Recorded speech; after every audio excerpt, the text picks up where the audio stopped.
Monticelli is live at the Hickory Tree Farms apiaries in Kent County to explain, and we love the suit, Candace.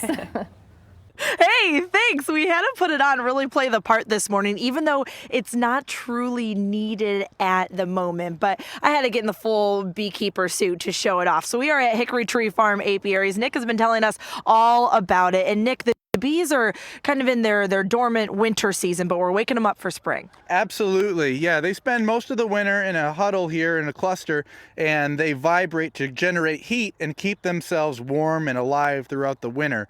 Now, as spring approaches, what we need to do is go through and assess their strengths and see how they're doing nutritionally and store-wise, and then go ahead and make corrections if needed.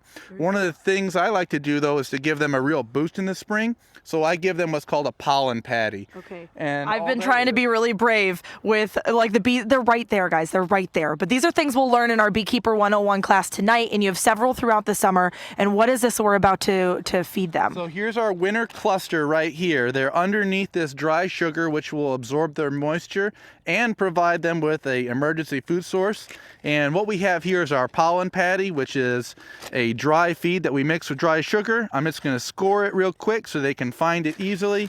And I'll put it over top the cluster. And then that's going to provide them with all the crude protein that they're going to need to go ahead and raise a nice healthy brood colony for the spring. Okay, so that really kind of jump starts and kick starts the season. And these are, I mean, there's a lot that goes into it. You've been telling me about keeping the moisture out and all these different things. So these are things you'll touch on in the class tonight. And then what can we get hands-on during the summer? During the summer, we'll have more hands-on classes with inspections, going through each colony and assessing what we see on different frames and learning how we can best prepare ourselves for overwintering, because that's the most stressful time for beekeepers, I certainly know.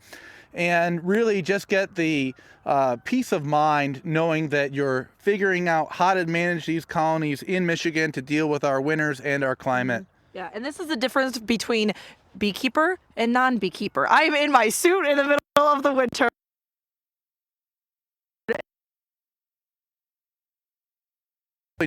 Oh, we hate to lose her, but you kind of get an idea of what to